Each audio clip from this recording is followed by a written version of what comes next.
Total news आप देख रहे हैं। डेरा का मुखिया अब अर्श से फर्श पर है। डेरा का साम्राज्य अब ढेर होने के कगार पर है। डेरा का अब क्या होगा, इसके अस्तित्व पर बड़ा सवाल खड़ा हो गया है।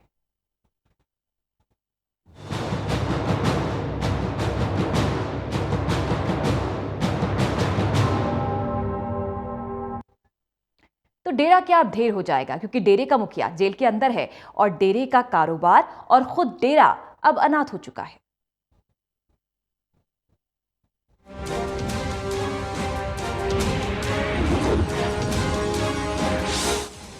डेरा का मुखिया सलाखों के पीछे है। डेरों को खाली करा दिया गया है। ज्यादातर डेरों को सील किया जा चुका है। डेरों की संपत्ति कुर्क करने की तैयारी हो रही है। कुछ दिनों पहले लग्जरी जिंदगी जीने वाला अरबों का डेरा संचालक राम रहीम अब फर्श पर आ चुका है, क्योंकि डेरा अब ढेर होने की तैयारी पर है। डेरा का हर कारोबार तिनके की तरह बिखरने को तैयार है। डेरे की मिल्कियत पर परिवार में झगड़ा ना हो, यह कहना मुश्किल है।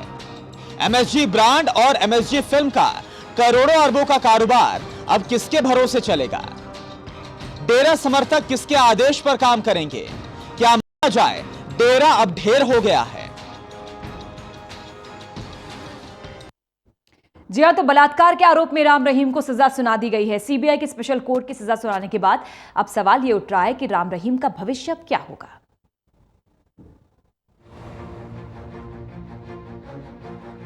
बाबा राम रहीम, जो लोगों के दुख दूर करने का दावा करता था, जिसका दावा था लोगों का भविष्य बना सकता है, लोगों को उनकी समस्याओं से मुक्ति दिला सकता है, पर आज वही बाबा अपने भविष्य को बचाने की जद्दोजहद में जुटा है।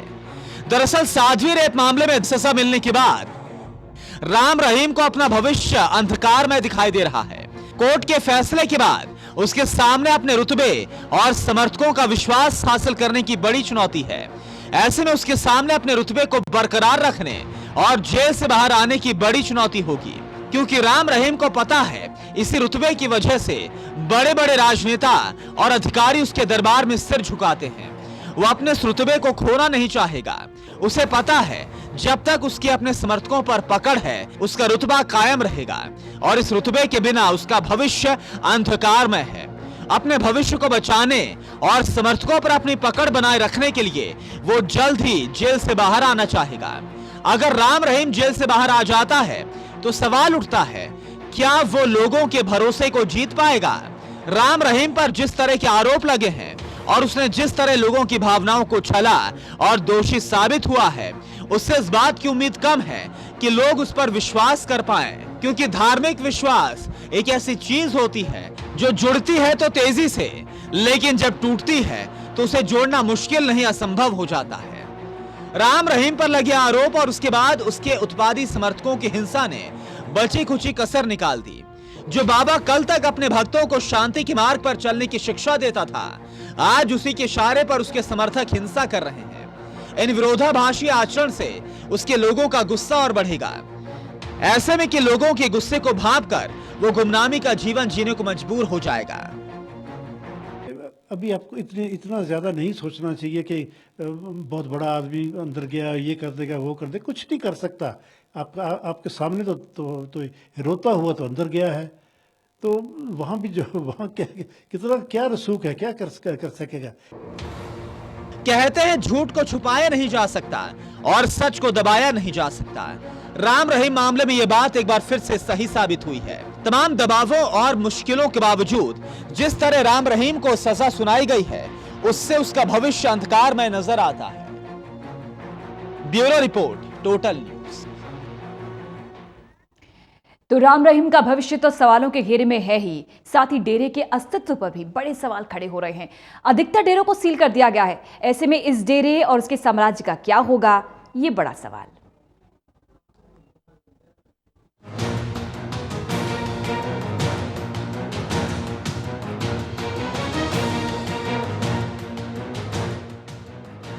ये राम रहीम का डेरा है। कल तक यहां सत्संग होते थे,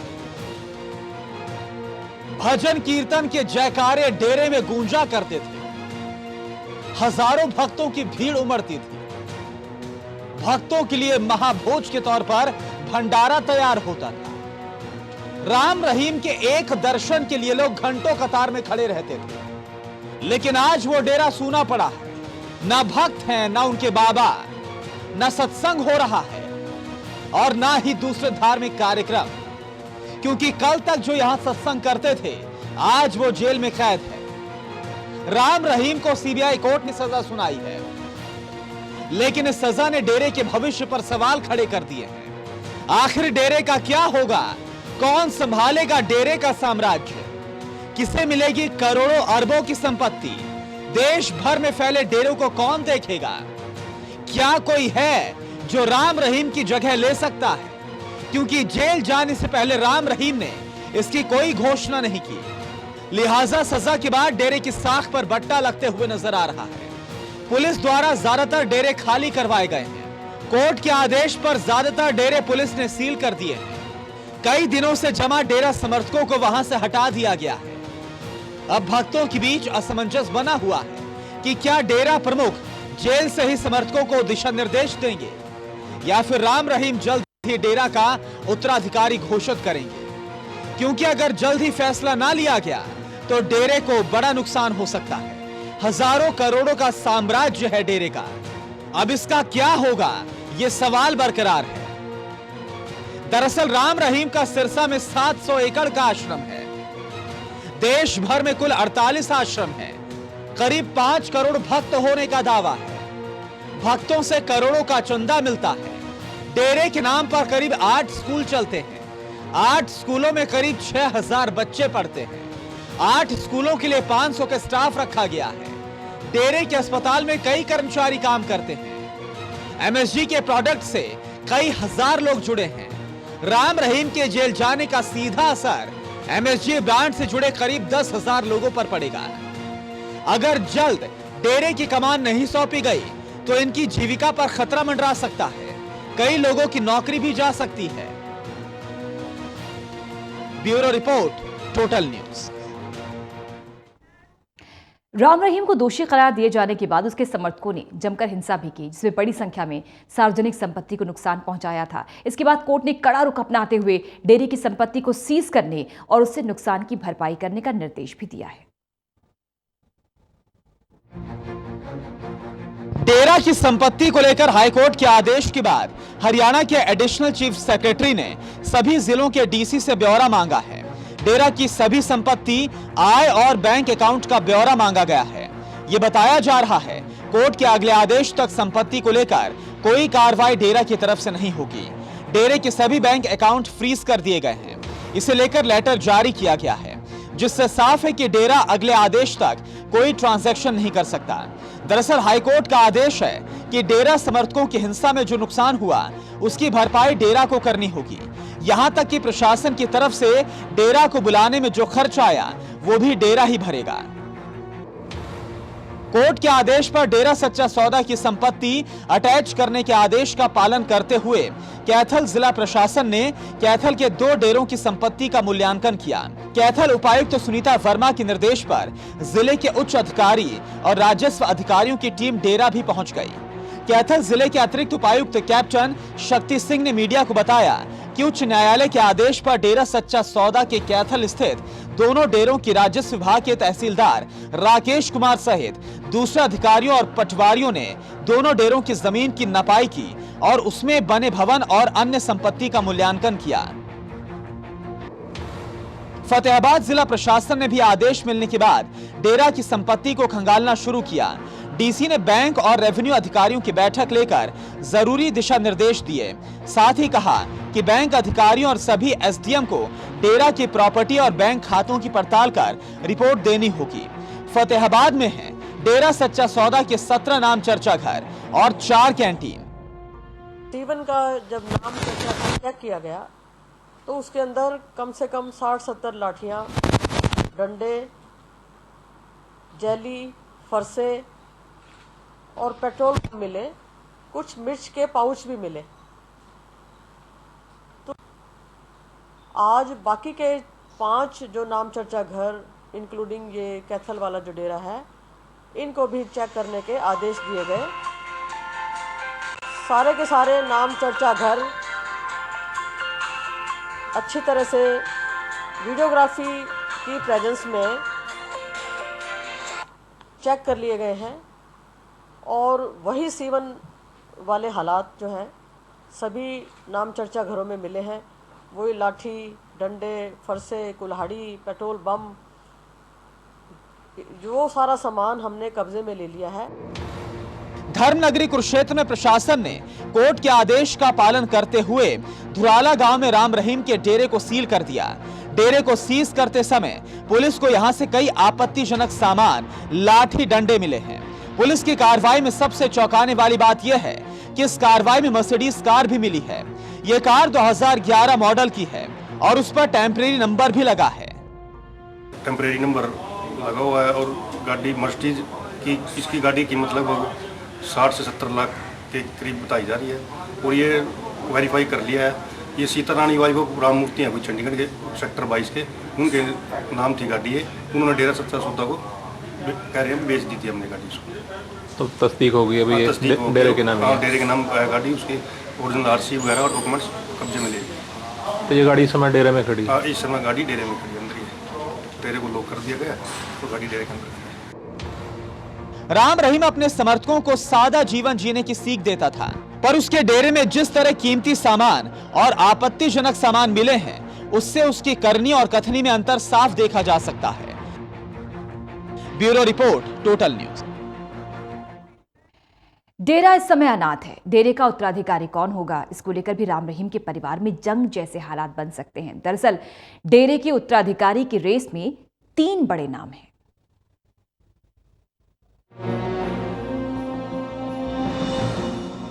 बाबा फूट फूट कर रोए, अच्छे कामों की दुहाई दी, माफी मांगी, लेकिन कोर्ट ने गवाहों और सबूतों के आधार पर सजा सुना दी। राम रहीम जेल में है, लिहाजा करोड़ों के साम्राज्य को लेकर सवाल खड़े हो गए हैं। सूत्रों की माने तो राम रहीम की संपत्ति और डेरे के साम्राज्य को लेकर परिवार और डेरे के लोगों के बीच जंग की स्थिति बन सकती है। खबर यह भी है कि डेरा अनुयायियों के बीच राम रहीम का उत्तराधिकारी चुनने की कवायद तेज हो गई है। डेरा प्रमुख के तौर पर 3 दावेदार रेस में हैं। पहला नाम जसमीत का है। जसमीत राम रहीम के बेटे हैं। साल 2007 में डेरा प्रमुख ने सीबीआई की चार्जशीट दाखिल होने के बाद जसमीत को अपना उत्तराधिकारी घोषित किया था, लेकिन डेरा का नियम है मौजूदा डेरा प्रमुख के परिवार से अगला डेरा प्रमुख नहीं चुना जा सकता। ऐसे में जसमीत के डेरा प्रमुख बनने में यह नियम रोड़ा लगा सकता है। अगला डेरा प्रमुख की सूची में दूसरा नाम विपसना का है। विपसना डेरे में काफी दमदार मानी जाती है। राम रहीम के बाद एकमात्र वही हैं जिनके पास डेरे से जुड़े फैसले लेने का अधिकार है। विपसना राम रहीम के मौजूदा वफादारों में से एक मानी जाती है। तीसरा नाम राम रहीम की दत्तक पुत्री हनीप्रीत का है। हनीप्रीत मौजूदा समय में डेरा प्रमुख की सबसे ज्यादा करीबी और राजदार मानी जाती है, लेकिन इन दोनों के रिश्ते को लेकर कई तरह की अफवाहें भी हैं। ऐसा माना जा रहा है कि अगर कमान हनीप्रीत को सौंपी जाती है तो परिवार में कलह बढ़ सकती है। परिवार में कलह बढ़ी तो इसका सीधा असर डेरे और उसके कामकाज पर पड़ेगा। और अब जब घर का मुखिया घर पर ना हो तो मिल्कियत की जंग होना लाजमी है, और जब मामला अरबों के कारोबार का हो तो उसे संभालने के लिए परिवार में विरासत की जंग होना तय समझिए। Bureau report, total news. डेरे की 27 साल की विरासत में फिल्मी कारोबार भी जुड़ गया, लेकिन अब फिल्मी कारोबार पर भी ग्रहण लग गया है। डेरे के फिल्मी कारोबार को कौन संभालेगा, यह सवाल भी खड़ा हो गया है।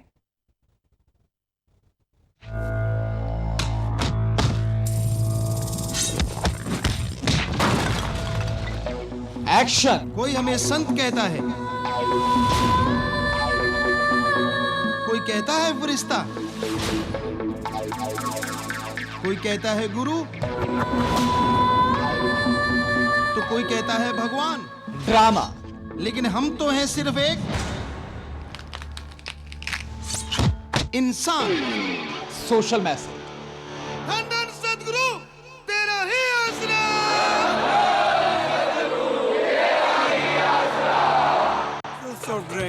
जब शेर एक्शन पे आ गया, कभी आलिशान गाड़ियों में बाबा का नया लुक, जनाजे उठेंगे, पार्टियां नहीं कर पाओगे। तो कभी उड़ने वाली मोटरसाइकिलों पर सवार होता बाबा। राम रहीम अपनी फिल्मों में खुद को चमकाने और पैसा बहाने में कोई गुरेज नहीं करता था। फिल्मी पर्दे पर आती और अंधभक्त बाबा की बिना सर पैर वाली फिल्मों को देख बाबा को भगवान मान लेते। ना धर्म से, ना जात से। बाबा राम रहीम की कमाई देख बॉलीवुड का एक से एक फन्ने खान पानी मांग जाता था, क्योंकि बाबा से मुकाबला आसान नहीं था। इस बात को तो सभी मानते हैं, चाहे वो बॉलीवुड के हो या फिर राम रहीम के खिलाफ केस लड़ने वाले लोग भी मानते हैं। जब तक मैं इस धरती पे जिंदा हूं, मेरी तलवार उनकी रक्षा करती रहेगी। राम रहीम ने अब तक कुल 5 फिल्में बनाई हैं। इन फिल्मों की कमाई को लेकर हमेशा अलग अलग आंकड़े जारी किए गए।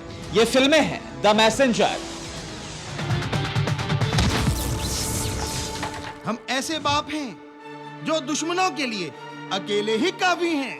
द मैसेंजर पार्ट 2, और अगर हाथ ऐसे हो जाता है तो राक्षस भी त्राहिमाम कर उठते हैं। MSG द वॉरियर, तूफान किसी वक्त का मोहताज नहीं होता। हिंद का नापाक को जवाब, मुझे एक ऐसा तूफान चाहिए जिसके सामने बड़े बड़े पहाड़ भी चकनाचूर हो जाएं। और जट्टू इंजीनियर, तेरे सपनों की रानी कब आएगी रे, हो जाएगी रे शाम जब आएगी रे, जोर लगा आई क्या। बाबा छठी फिल्म की ऑनलाइन गुरुकुल की तैयारी में थे, लेकिन जेल जाना पड़ गया। राम रहीम ने अपने गानों की एक एल्बम को निकाला। 2014 में हाईवे लव चार्जर नाम की एल्बम काफी फेमस हुई। 2013 में राम रहीम लब रब से एल्बम के साथ आए और इसे भी उनके भक्तों ने खूब पसंद किया। बनाया शेरे हिंद, मिट्टी दी तूने, ओ मेरे रब्बा। बाबा का फिल्मी कारोबार 1000 करोड़ रुपए से ऊपर का है। बाबा की कंपनी का नाम है MSG द फिल्म हकीकत एंटरटेनमेंट। 29 सितंबर 2009 को बनी इस कंपनी का कारोबार 1000 करोड़ से ऊपर का है। राम रहीम ने सीपी अरोड़ा नाम के शख्स को कंपनी का डायरेक्टर बना रखा है, लेकिन सीपी सिर्फ नाम है या कुछ काम भी कर सकता है, इस पर संशय है, क्योंकि बाबा ने अपने कारोबार सीधे सीधे अपने हाथ में लिए हुए हैं। ऐसे में सवाल यह है कि बाबा का यह कारोबार अब कौन संभालेगा, क्योंकि बाबा वो ऑलराउंडर थे जो एक्टिंग करने से लेकर गाना गाने तक, स्क्रिप्ट राइटिंग से लेकर एडिटिंग और डायरेक्शन सबका जिम्मा संभालते थे। It's not a joke to kill him. उनको मारने का मतलब पूरे हिंदुस्तान से पंगा लेने के बराबर है। ऐसे में जेल की हवा खाने जा चुके बाबा का यह कारोबार ढेर होना तय समझिए, लेकिन बाबा के पास एक ऑप्शन है। हमें मारना अपने आप को मारने के बराबर है। बाबा की एक मुंहबोली बेटी हनीप्रीत MSG सीरीज की सभी फिल्मों में डायरेक्शन और बाकी चीजों में राम रहीम की मदद करती हैं। यहां तक कि वो राम रहीम के साथ फिल्मों में काम भी कर चुकी हैं। लेकिन हनीप्रीत अगर इस जिम्मेदारी को लेती भी हैं, तो सवाल यह है कि क्या हनीप्रीत खुद अपने बूते इस MSG द फिल्म को खड़ा कर पाएंगी, क्योंकि फिल्में तो राम रहीम अपने बूते चलाते थे। ऐसे में हनीप्रीत शायद ही कुछ कर पाए। ऐसे में बाबा के इस डेरे का ये कारोबार तो ढेर होना मानिए। मैं तो लट्टू हो गई। कोई नहीं, चलन दे आज अप डाउन ठुक लागे। Bureau report, total news. डेरे के सताए लोगों के लिए अब उनके पेंडिंग केसेस में आस जगी है। नपुंसक बनाए जाने के मामले को लेकर डेरे में साधु रहे हंसराज को भी उम्मीद है कि उन्हें इसमें न्याय मिलेगी। राम रहीम पर अभी साधुओं को नपुंसक बनाने का भी मामला चल रहा है। इस मामले में भी पीड़ित हंसराज ने राम रहीम का काला चिट्ठा तैयार कर रखा है। इस फैसले पर राम रहीम को सजा के बाद हंसराज की भी उम्मीद जगी है। सोचिए उन साधुओं ने कितना संघर्ष किया होगा। पूरी देश की आर्मी लगा रखी है एक बाबा को पकड़ने के लिए, गिरफ्तार करने के लिए। अब सोचिए उन अबला नारी पे, या हम जैसे जो पटिशनर हैं, जो डेरा बाबा ने हमारे साथ जो किया है, नपुंसक बनाया है 400 यंग लड़कों को, तो हमें कितना संघर्ष करना पड़ता हो। हमारी आवाज़ को समय समय पे दबाया जाता है किसी भी तरीके से। पहले डेरा बाबा दबाते थे, आज भी हमारी आवाज़ को दबाया जा रहा है। किसी न तरीके से हम ना बोलें, हम बाबा के खिलाफ ना जाएं। ये इनके जो फॉलोअर्स हैं, कोई कुछ बड़े आला अधिकारी भी हैं जो हमारी आवाज़ को दबाने की कोशिश कर रहे हैं। हंसराज का कहना है कि राम रहीम की अलग अलग राज्यों में सैकड़ों गुफाएं हैं और डेरा की गुफाओं के रास्ते लड़कियों के स्कूल और कॉलेज में खुलते हैं। हाँ, बाबा की गुफा में मैं एक बार नहीं बहुत बार गया हूँ। बाबा की यही गुफा नहीं, बाबा की और भी सैकड़ों गुफा हैं जो आसपास के जो सिटी में हैं, मध्य प्रदेश में भी हैं, महाराष्ट्र में भी हैं, जम्मू में भी हैं, दिल्ली में भी हैं। हर जगह महाराज जी की जो गुफा होती है, जब डेरा है तो गुफा अटैच्ड होती है हर जगह। तो में बिल्कुल सच्चाई है। आज अगर मैं पुराने डेरे की बात करूं, सिरसा के अंदर जो ओल्ड डेरा है, उसका जो कॉलेज है, उसका जो स्कूल है, वो एक रास्ता बाबा की गुफा की तरफ भी जाता है। बिल्कुल छोटा सा गेट है, 3 से 3.5 फुट का गेट है, जिसके अंदर एक बार में एक ही आदमी इंटर होता है। तो वो गेट पहले भी था, अभी भी है, और कोई भी जाके चेक कर सकता है उसको। वहीं हंसराज ने एक पर्सनल डॉक्टर का भी नाम बताया। हंसराज ने कहा कि सोनी नाम का पर्सनल डॉक्टर बाबा से प्रेग्नेंट हुई लड़कियों का अबॉर्शन करता था। बिल्कुल, वहाँ जो स्कूली की लड़कियाँ थी, जो मैंने वहाँ देखा और मैंने वहाँ सुना, डॉक्टर सोनी हैं वहाँ पे, जिन्होंने लड़कियों की अबॉर्शन करवाए हैं, जो कि बाबा के द्वारा प्रेग्नेंट हो जाती थी। ज़्यादातर स्कूली बच्चों के साथ हुए हैं, और इसके अलावा जो 48, 50, 100 और भी ऐसी लड़कियाँ हैं जो साध्वी वहाँ पे रहती थी, उनके साथ भी बहुत बुरा हुआ। हंसराज के दावे अपनी जगह हैं, लेकिन अब राम रहीम को साध्वी यौन शोषण मामले में सजा मिल चुकी है और हंसराज को अपने केस में न्याय की उम्मीद है। Ramesh Bhatt, total news, Fatehabad. तो गुरमीत, राम रहीम को लेकर लगातार और भी खुलासे हो रहे हैं और अब इंसाफ की ताकत, कानून की ताकत देखने के बाद जो पीड़ित हैं, जो डेरे के सताए लोग हैं, वो भी सामने आ रहे हैं और उनमें भी एक उम्मीद है। लेकिन ये भी तय है कि साम्राज्य का अंत हो चुका है और डेरा ढेर हो गया है।